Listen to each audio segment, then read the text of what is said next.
Welcome back to the second channel, man. We got big second channel going on right now, man. Check it out, fellas. Trying to go 4 times platinum. Subscribe to the channel. It's free, takes 1 second, and there's a big red button that's very satisfying once you hit it. Try it out. I think you'll like what you see, all right? Hey, subscribe to the channel, though. We are trying to hit 400K. This video, now I'm curious how what y'all take is on this topic. I'm gonna present my thesis, I'm gonna go through my points, and then I'm gonna give my conclusion, and y'all gonna have to let me know what y'all think about it, all right? Dating apps. Now, I had them downloaded over the years, you know what I'm saying? I'm ashamed to say I'm pretty experienced on these now. My initial experience was pretty miserable, and I was getting no matches. Now that I'm getting matches, though, I kind of see the benefit in it.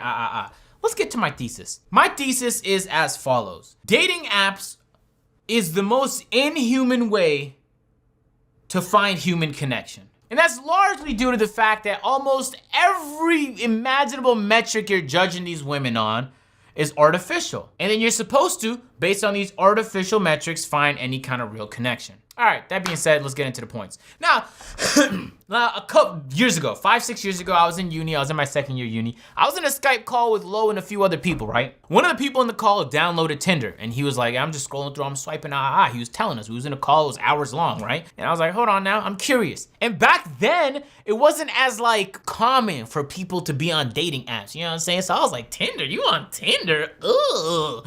But I downloaded it anyway because I was bored. It was my first time on there, and I was on campus. So I was like, man, I'm gonna get a whole lot of matches. When I walk around campus, it wasn't really too hard to get attention from women because everybody was fucking horny. And at least back then, I was in great condition. I was in good shape. So I was like, yeah, this can go flawlessly for me. I downloaded it, man. Got to fucking swipe. And tell me how after 2 goddamn hours, I had 4 fucking matches. Felt some type of way about that, I'm not gonna lie. I was like, yo, Tinder must not be sending out these notifications.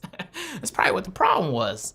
Anyway, besides the point, I deleted the app because it was telling me things about myself that I didn't want to know. And then everyone else deleted the app and we wasn't really on them like that, but it was an interesting experience. Now, I ain't download any other dating app for years. At this point, I dropped out of college.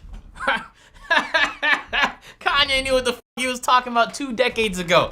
Can you believe that? Hey, if y'all like Kanye, subscribe to the channel. I'm trying everything, guys, to get you guys to subscribe at this point. This time I gained, so I drop out of school. I'm doing my YouTube stuff full time, and you know, I'm making plenty of money, and YouTube is growing, and I'm feeling great about that, but I'm also losing myself physically. Like, I put on 160 pounds, more than doubled my weight, and now I'm in this largely unattractive circular stage of life, and I download Tinder, and I was just bored, and I just got to swiping like this. And that night, when I had 0 matches at the end of it, I quickly realized it was the first time I would say I felt lonely, because even though I was at my house by myself doing YouTube videos the whole time, I never really felt lonely until it hit me that nobody was interested in me. And there's a couple different factors. One was I was round as fuck, like I wasn't attractive at all. There's that. There's also the reality that the average woman just has more options than the average guy. Not saying I was average at the time, I'd argue I was well below average. And I read a stat somewhere, and the third point here is that there's 3 times as many guys than there is girls on dating apps. I don't know how true that is, but if that's true, that all culminates into women have plenty of options, and a guy, you have to be in the top 20th percentile to have plenty of options on these apps. Cool. Now, for the first time ever, here I am in my goddamn house, in my little bungalow in Toronto, feeling pretty lonely. I was like, damn, nobody? That's a tough scene for me. And keep in mind, like I've been happy pretty much my entire life, but that night I was like, I genuinely felt sadness for the first time, and it's because I downloaded one of these goddamn apps. And then, you know, you start learning about yourself through the app. You're like, well, how come nobody's gonna swipe on me? And then you just start lowering your standards and lowering your standards. At a certain point, you're just swiping on everything, and you're like, man, even like the ugliest women on the app aren't with me. What's that say about me? And so that's why, so hold on, I'm gonna build this thesis now. So years go by, the Rona hits, and everybody has to be indoors now. You don't have to be indoors, but you're not going to conferences, and you can't just go out and meet people the way you used to meet people. So a lot of people got bored and or lonely and hopped on these apps to find human interaction. I was one of those people. A couple months go by in the house, and I'm like, damn, there ain't nobody right now I could call to come through, even if I wanted someone to come through. That's a tough scene. Let's do something about that. So I download the app, right? I quickly realized that like Tinder has like an algorithm to it. So like when the first day on the app, it'll push you to a lot of people, and then the second, third, fourth day, it'll like stop pushing you in general. And then you'll get the high from like, oh man, I'm getting so many matches on the first day, to like getting no matches past that, right? And then Tinder will be like, do you know if you want to get matches, you can get 4 times more matches by boosting? And it try and convince you that like, if you want to fix your loneliness problem here, let's monetize on your sadness and loneliness. All you have to do is spend money. The problem is not enough women have seen you. We can solve that here on this app. So you begin to realize like there's a whole algorithm to this. And it's designed not to help you find human interaction, but to keep you on the app and spending for as long as possible. So if the app is designed to keep you on there, spending as much money as possible, then how are you gonna get the intended benefit of the app? Which is just someone to fucking kick back with and chill with, like-minded people, meet cool people. How? That on top of the fact that if we're gonna fraction this up, like about 15% of people on Tinder is just fake, or guys that got bored they couldn't get any matches and made accounts being women and supermodels, right? Another 20% is women that matched with you, but they don't respond ever. They might have deleted the app, or maybe they had very little interest from the beginning. The next 30% is women that match with you and they reply, they go back and forth with you, but they don't say or do nothing of interest. So getting a conversation of substance or just some funny, just having an entertaining convo with the person becomes impossible because they're putting in almost zero effort. And then once you sift through like 95% of the BS, you finally come across the 5% of people that have some substance and or are very funny and or are very interesting and or are also very attractive. And then you're like, cool, let's go on a date or link up in person. Let's do something. So what I realized very quickly is I had to delete Tinder. It was the worst one of them all. Boom. Delete Tinder, guys. Tip number 1. Yeah, I'm recording the video. Damn, I got a question. Yo, mute your mic, bro. Willie edits these, so you could just ask. Nah, that's a setup. So then you download Bumble, which is the next biggest dating app, and you're bored and you're at home in quarantine and you want to find somebody to talk to. And Bumble's actually not that bad. I'd argue it's actually pretty decent. The gimmick with Bumble is that it breaks social norms. The women have to hit up the guys. Now, the reality is almost all of the women start conversations with this waving emoji and or just saying, hey, which is actually worse than if they said nothing at all, because if they said nothing, I could probably have found something in their bio or in their profile to just say some funny shit about to get an interesting conversation started. But when you start something with hey and or a wave emoji, you actually nullify any opportunity of me doing that. But Bumble is cool for what it's worth. In my experience, the women I meet on Bumble link up a lot of the time. I've met some interesting women on Bumble, but it's not my favorite dating app. So then you might get bored of Bumble after a while, especially because, you know, the women just keep hitting you with the haze and the waving emojis. You download the next biggest one, and this is my favorite one personally, Hinge. Hinge is whole gimmick. They promoted it, and this is their slogan, no exaggeration. Hinge is the dating app that's designed to be deleted. Now, I would have believed that if I was dumb. But because I have a brain on me, I recognize that they actually have a vested interest in making sure you don't delete the app and that you spend money on the app. But in my experience, aside from Tinder, I'd say Bumble and Hinge, I never really felt the need to ever spend money. Like I could get the desired result without having to give him money for Tinder Gold or any of that bullshit. I feel like Tinder had the most malicious algorithm designed to keep you on the app and miserable the entire time. So then you hop on Hinge. In my experience, you find the most interesting women on there. They actually have something going on with their lives. That's a plus. And with me, I'm a big energy kind of guy. Like I'm not gonna with you just because you're attractive. I've done that before, and it's actually resulted in me losing some of my energy. You have to have some kind of direction and substance about you that like you have to have an orientation, like a place you want to go in life. You have to have a dream and a goal, but not just a hope, but you're actually acting on it. That's the type of energy I want around me. And that's a very low bar, by the way.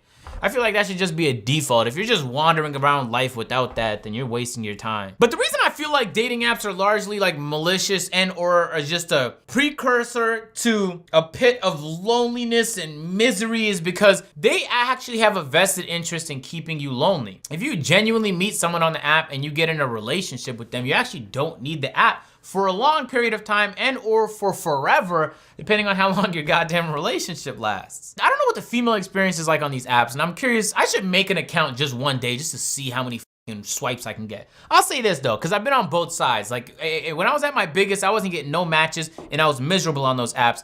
And now I can get plenty of matches and I'm more careful with who I choose because I can be, and I meet plenty of dope people on the apps. I'd say if you're in like the bottom 70th percentile of men, then dating apps are largely ineffective. You have a much better chance of just going outside and just cold approaching women and getting better responses than being on these dating apps. It's just a numbers game and you gotta shoot volume. You just have to swipe enough times and have a ton of pointless conversations until you finally meet somebody that's interesting, and then boom, you can see if you make something happen. Then lots of the time you realize something about them. Maybe they weren't like they were in their photos, or they're a lot more boring in person. It's something that draws you off, and now you're back to square one. You re-download the apps. That being said, like, and there are plenty of negatives to them, but there's also a bunch of benefits as well. Like one, you don't have to go outside. You could deadass meet people from the comfort of your home. You could just be on your phone swiping and meet people. Cool. The apps have like bios and prompts that'll tell you a little bit about the person, so you can find out and you can pretty much get a good grasp of whether or not they have anything going on.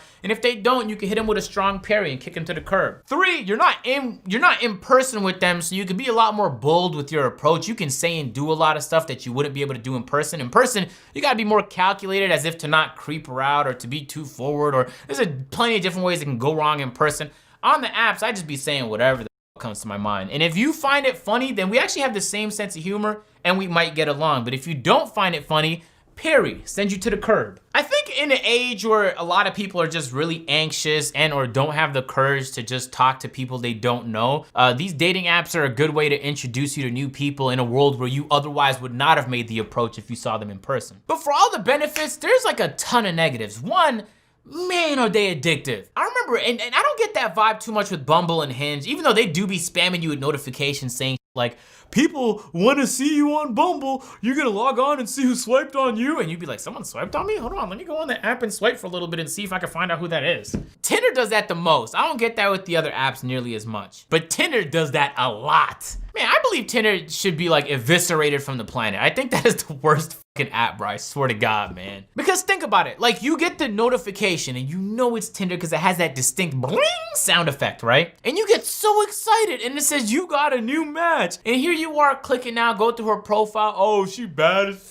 bro, let me hit her up, man. Knowing that there's a 5% chance that you ever get her number or link with her in person. And Tinder was getting so creative with their monetization strategy that you can now, and this is no joke, if you match with someone on Tinder and you guys are going back and forth texting each other, you can actually pay $1 to see if she read what you wrote.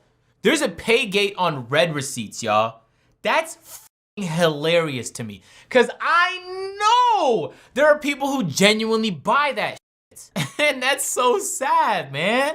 That is so sad. And once you buy something on these apps, I know, because I know YouTube operates like this when you run ads. YouTube is like, excuse me, you pay for the stuff that we just do for free on our homepage? Yeah, we're not promoting you at all. Now you have to pay to get promo. And so Tinder will begin never showing you unless you pay for boosts, and you have Tinder Gold and Tinder Plus, and there's so many different fucking versions of Tinder to keep up with. You end up losing track. Now you're spending $30, $40 a month just to try your hardest to not feel lonely, and you keep spiraling into this pit of true sadness and despair over what 3 months ago wasn't even a problem to you. Tinder just introduced the problem to you, let you know that there really isn't nobody interested in you, when you know that's not the case, because if you just went outside and talked to 10 people, you could have found a couple that was interesting. That's not the case on Tinder. You gotta really, I mean, unless you're like top 20%, you gotta go through a lot of people to find someone that's interested in you. A lot. And that's the reality that most people don't feel comfortable talking about because it's shameful. Like, the fact that no one can be interested in you is shameful. Like, you don't even want to tell your friends that you got 0 matches. What the fuck are they gonna think of you? You don't tell your family, your friends, you don't tell nobody. You just keep that shit to yourself and you let that simmer. And as it simmers, you start to think to yourself like, maybe like I'm just not worth it. Like, maybe I just have nothing going for me. In reality, maybe you got a dope job. Maybe you have an incredible personality. Maybe you are attractive and you just don't know how to take photos. Who knows? But dating apps are not designed for the large majority of men. They just aren't. But if you can ascend into like that top 30th percentile, you end up matching with a whole bunch of different women, and then you have your quote unquote pick of the litter. Even when that's the case though, I still believe meeting women in person is better. In my opinion, I prefer doing it that way. If you could look them in the eye, you get their aura, you get their vibe, you get their energy, you could tell a lot about them that a bio or a profile is not gonna tell you. On top of that, there's plenty of women that just hop on these dating apps with the express purpose of just spending your time and energy. They have no intention on ever meeting in real life. I say that much. They have no intention on ever meeting up in real life. They just want like a texting buddy. But to be fair, those people are pretty easy to fish out. You just need to suggest like, we should head to this place. And then if they say no like 3 times in a row or they make up some excuse for why they can't, just dub them, man. Hit them with the parry, send them to the curb. Yeah, at the end of the day, ladies and gentlemen, what I realized on these dating apps, and I still have Hinge downloaded, like I'll hop on it every few weeks and meet like a couple people, and for what it's worth, in my experience, has been a net positive. What I realized is that you're much better off just focusing on yourself. Just focus on making yourself a better, well, how do I say this without sounding corny? Like, just have more to offer. Like, and that could mean like just work on yourself and your personality. That could mean work on you physically. That could mean just work on your texting game, because if you can't text, then it's gonna be very difficult to get a number and or link up with someone on an app where you have to text them. So just work on you and enjoy the process. That's what I realized with all this YouTube shit. For so long, man, I was like, man, I just want subscribers and viewers, and I quickly stopped focusing so much on that and began enjoying the process. When you enjoy the process of improving yourself and or improving your craft or whatever it is you do in life, you quickly fall in love with it. You get addicted to progress. And then you have fun in the moment. You're not living for tomorrow. You're not living for a milestone. You're living for the moment. And the second you begin doing that, you actually begin seeing more results and or are way happier. And so now you're happy, you're seeing results, and you're headed in the proper direction, and now you're more attractive, and you're going down this path where you're getting more matches, and when you go outside, people are beginning to look like this and like that, and it's like, okay, cool. Now you're no longer in this of just misery. You're no longer there anymore. You've ascended into this place where it doesn't really matter to you what a dating app says or what anybody else really says about who you are as a person. You're happy nonetheless. Because I feel like that's what dating apps took away from me that one night. It made me feel lonely and sad in a world where I was otherwise happy and I had a lot going for myself. It was a reality check though that I should get myself in shape. That, along with 16 other reasons, was part of the reason why I lost weight. I was like, man, this really is pathetic. I've put myself in a situation where I'm just like, I'm not happy with how I've regressed physically. So anyway, that being said, I hope I proved my thesis that dating apps are largely the most inhuman way you can go about getting human interaction. I know it's not possible for most, but I always prefer to just meet people in person. That way, if you're like, for example, like if I go to VidCon and I link with somebody and we're both with each other, I already know we got plenty of stuff in common. We just pulled up to the same goddamn conference, man. I don't have to guess. I don't have to ask you questions. I just know that to be the case. Anyway, that being said, I'm kind of curious what your guys' experience on dating apps is like. Mine has been all over the place. And I've learned, try my hardest to not spend time on them now. Every few weeks I'll hop on it out of boredom, but that's about it now. In the comments, let me know what your experience has been like. If y'all new to the channel, man, you haven't already, be sure to subscribe, drop a like, man. Let's try and hit 15,000. We're trying to go 4 times platinum too, man. So you don't have to, but we are doing daily uploads, so you will be notified when you do subscribe to the channel. Put on notification bell. Some videos on the screen right now, and I'll catch you guys in the next one. I'm out. Peace.